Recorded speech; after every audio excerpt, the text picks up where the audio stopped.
And we have to interrupt that package. We are now going to go to that special report from CBS about the Nashville school shooting. They'll take it from here. This morning I was in Boston to see my own son's sporting event, and now I am overwhelmed at the thought of the loss of these families, of the future lost by these children and their families. And the leading cause of kids' death now is guns and gunfire. And that is unacceptable.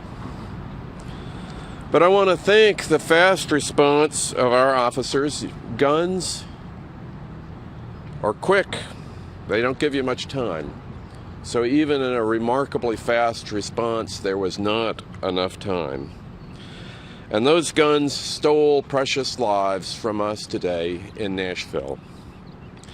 And in this dark hour, let us support each other. Let us go and hug our children a little bit closer tonight. And thank you all for being here, and I want to ask Chief Drake to come and give us an update.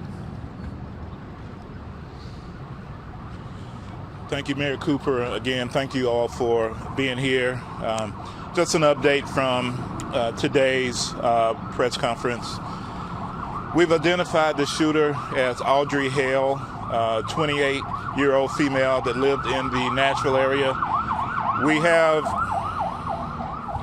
investigations ongoing now at the residence on Brightwood Avenue. And we have made contact with the father that lived at that residence and are putting together more information.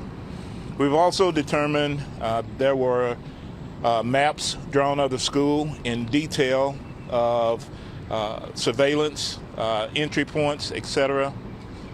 We know and believe that entry was gained through shooting through one of the doors is how they actually got into the school. I want to take the time to at least say, and I won't say the victims' names, I'll let Don say that, but out of the 6 victims, 3 adults, 3 of those were children. 2 of them were age 9. 1 was 8, about to be 9. All the families have been contacted. The victims' families have been contacted as well. My thoughts and prayers go out to the family. When we send our kids to school or to any place of safety, we expect them to live, learn, have fun, and come back from that day's experience. We don't anticipate things like this. And I want to say thank you to our partners, to Chief Swan, to Glenn Funk, to our mayor for his support, to our federal partners. But also I want to say thank you to our first responders who got there and immediately went in and addressed the threat of someone that had multiple rounds of ammunition, prepared for a confrontation with law enforcement, prepared to do more harm than was actually done, and we were able to stop the threat, and unfortunately 6 victims. So my thoughts and prayers again, but the praise go to the men and women. As I've said before, we will not wait. I was hoping this day would never ever come here in this city, but we would never wait to make entry and to go in and to stop a threat, especially when it deals with our children. So thank you. They're not. Just me, they're not saying anything. I'm going to go over the victims' names with you now. The 3 9-year-olds who were killed: Evelyn Dickhouse, William Kenny, Hallie Scruggs. 3 adults: Mike Hill, a custodian, age 61, Cynthia Peak, to my understanding, a substitute teacher, age 61, and Catherine Kuntz, age 60.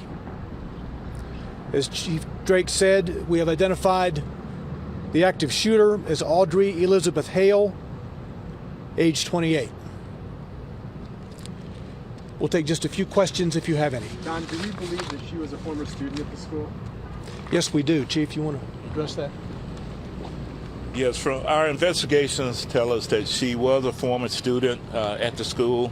I don't know what grade she's attended or grades, but we do firmly believe she was a student there.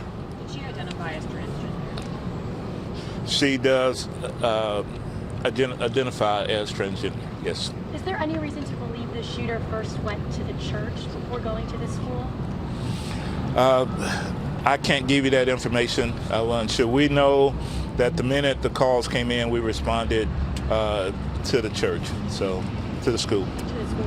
Yeah. Did you have was there like 2 officers that went in when they first got there? Do you know how many there was when they first entered the building? So it was 5 officers that immediately went in and addressed. We have video that we're going to release, but you can see in the video, you can hear gunfire going on as they're in the school. They address the threat and take that threat down. And Chief, what do we know about her weapons? So we know there were 2 AR-style weapons, one a rifle, another was an AR-style pistol, and the other was a handgun. We believe 2 of those may have been obtained legally, locally here. Can you confirm that one of the adult victims, Catherine Coombs, was head of the school? Was what? Was head of the school? There was some, I don't know her exact capacity within the school, but it was higher up in the echelon. And were any of the children victims related to any of the school staff? Unsure. I believe one may have been, but I can't confirm that. Did the shooter have any criminal history at all? No history at all. And no motive at this point? Anything discovered in the apartment or house? No, we have a manifesto. We have some writings that we're going over that pertain to this day, the actual incident. We have a map drawn out of how this was all going to take place. There's right now a theory of that we may be able to talk about later, but it's not confirmed, and so we'll put that out as soon as we can. And Chief, is there any reason to believe that how she identifies has to do with why she talked in the school? I'm sorry, I knocked someone's mic over. I didn't hear you say that again, sir. Is there any reason to believe that how she identifies has any motive for targeting the school? We can give you that at a later time. There is some theory to that. We're investigating all the leads, and once we know exactly, we'll let you know. So was this a targeted attack? It was. Do we know about a history of mental illness? Man or woman? Don't know any history of mental illness at this time, but we are looking at that as the investigation is ongoing. And I'm sorry. She identifies as a transgender man or woman? Woman. Was this the only school that was targeted? It was the only school that was targeted. There was another location that was mentioned, but because of a threat assessment by the suspect, too much security, they decided not to. And that area was here in Nashville, so we're continuing with that investigation as well. Right now, we believe it's a lone assailant, and we don't anticipate any further damage at this time, but we're still investigating. This Brightwood address, she lived there with her parents? Or? Yes. Okay. Yes. Mm-hmm. Okay. Thank you. So the scene is going to be processed throughout the night, probably into tomorrow. This is an extensive scene. As you know, she entered the building, which is one structure. The church and the school are in one building. She entered on the lower floor. There were shots fired on the lower floor before she went to the upper level. And it was on the upper level where she was confronted by police and killed.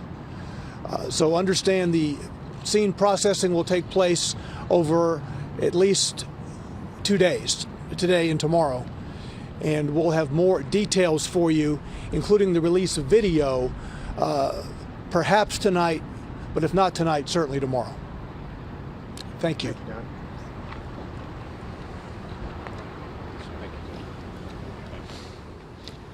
And some chilling details we are just learning from the chief of police there in Nashville, John Drake.